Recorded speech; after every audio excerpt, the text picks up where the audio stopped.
자, 지금 결국 트럼프가 계속 관세 얘기를 하면서 판을 자기 쪽으로 끌어오려고 하고 있는데요. 결국은 캐나다, 멕시코 관련 협박은 이쪽으로 가는 제조업, 특히 어제 말씀드린 대로 자동차를 끌어오려고 하는 그런 보관이고, 중국과는 일종의 반도체 경쟁일 수도 있고요. 더 나아가서는 패권 경쟁일 수 있고, 물론 이 중국이 미국과 진정한 의미의 패권 경쟁을 한다는 게 말이 안 되지만, 여튼 미국 입장에서는 중국이 더 이상 맘대로 크게 놔둬서는 안 된다, 이런 심리가 여야를 통틀어서 있다고 봐야 할 겁니다.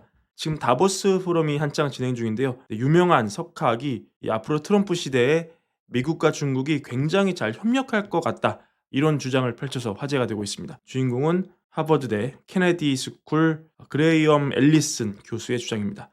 이분이 그냥 뭐 그런 분이 아닙니다. 이 베스트셀러 한글판도 나왔죠. 예정된 전쟁, 미국과 중국의 패권 경쟁에 관한 책을 2017년 저술한 아주 이 분야 전문가 교수라고 볼 수 있습니다.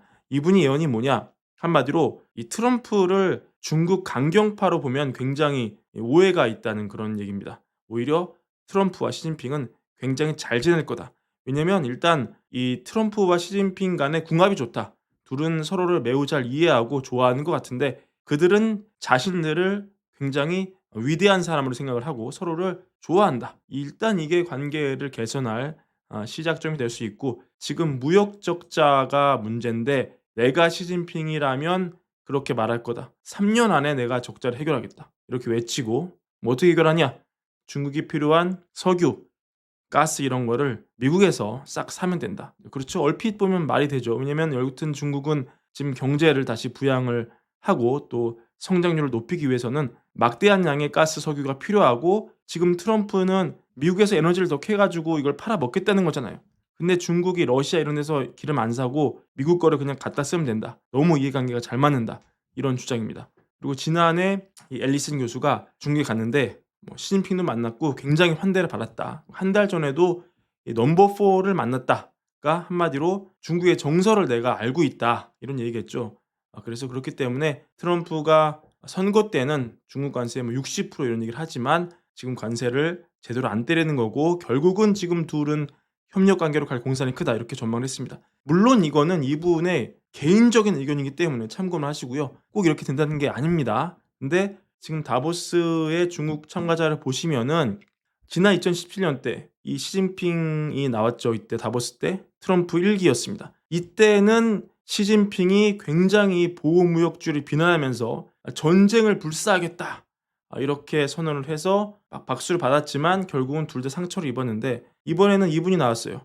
딩쉐샹 부총리가 나와 가지고 굉장히 화해적인 어조로 트럼프를 인정을 했다. 그러면서 톤다운을 좀 했습니다. 더 경쟁력이 있고 이 퀄리티 상품과 서비스를 수입하겠다, 이렇게 얘기를 하면서 좀 유화적인 제스처를 보였다는 거, 이런 거 분위기 파악하셨으면 좋겠고요. 그래서 지금 전반적으로 트럼프 임기 극초반 강경한 슈퍼 관세에 대한 시장의 공포는 조금씩 희석이 되는 것 같습니다. 현실적으로 시장이 이게 참 쉽지 않겠다, 이렇게 느끼는 거죠.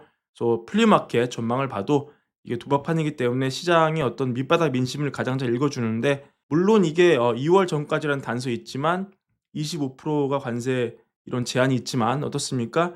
트럼프가 2월 전에 멕시코와 캐나다에 25% 관세를 매길 가능성에 대해서 굉장히 지금 시장이 낮게 보고 있다, 베팅을 줄이고 있다, 이런 모습 보일 수 있고요. 중국 40% 관세 취임 100일 안에 굉장히 희박하다, 9%로 보고 있다. 전반적으로 중국에 대한 관세에 대한 어떤 시장 베팅도 급격하게 축소되고 있다, 이런 거를 확인할 수 있습니다. 그리고 실제로 이 위안화 달러 환율 변동을 보시면은 최근 들어서 굉장히 그 관세에 대한 공포가 무뎌진 거를 외환 시장에서도 볼 수 있다.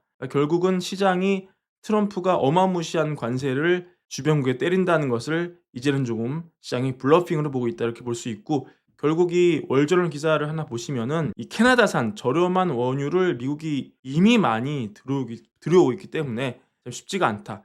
이미 미국은 이게 이 원유를 다른 데서가 아니라 중동이 아니라 이미 캐나다에서 거의 집중적으로 오고 있다. 캐나다 엘버타 지역에서 나오는 싼 원유에 거의 지금 중독이 돼 있다. 근데 만약에 트럼프가 25% 관세를 캐나다에 때리면은 캐나다 원유의 세금을 때릴 거고, 이게 점점 물가가 가중될 수 있다.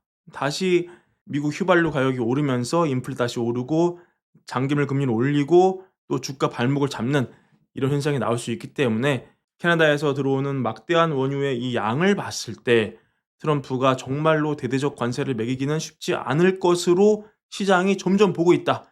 그렇기 때문에 아까 보여드린 이 그래프가 나오는 것이죠. 근데 물론 트럼프는 이 포커에 능한 사람이고 또 게임을 좋아하는 사람이고 그 어떤 패로 어떻게 블러핑을 하고 어떻게 판을 쓸어갈지 사실 예측이 안 되는 사람이잖아요. 그래서 앞으로 반대로 더 센 멘트를 하고 그게 시장 변동성을 극대화할 가능성은 물론 얼마든지 남아 있습니다. 하지만 지금 이 시점에서 시장이 보는 베팅 확률, 상황이 이렇다. 이렇게 정리해 드리고요.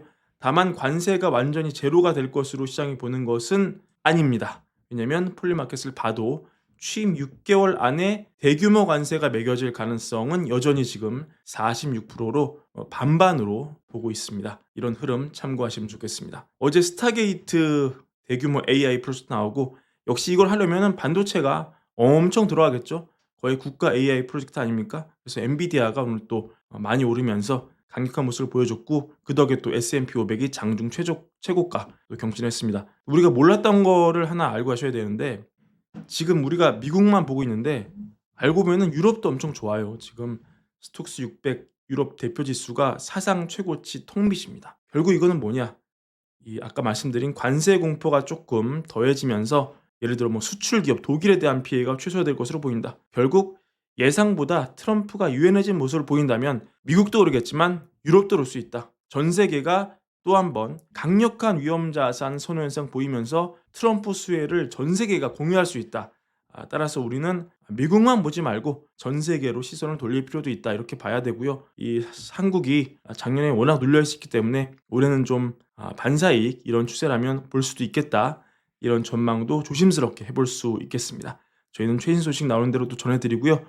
오늘도 시청해주셔서 감사드리고 월걸부 구독과 좋아요 많은 사랑도 함께 부탁드립니다. 감사합니다.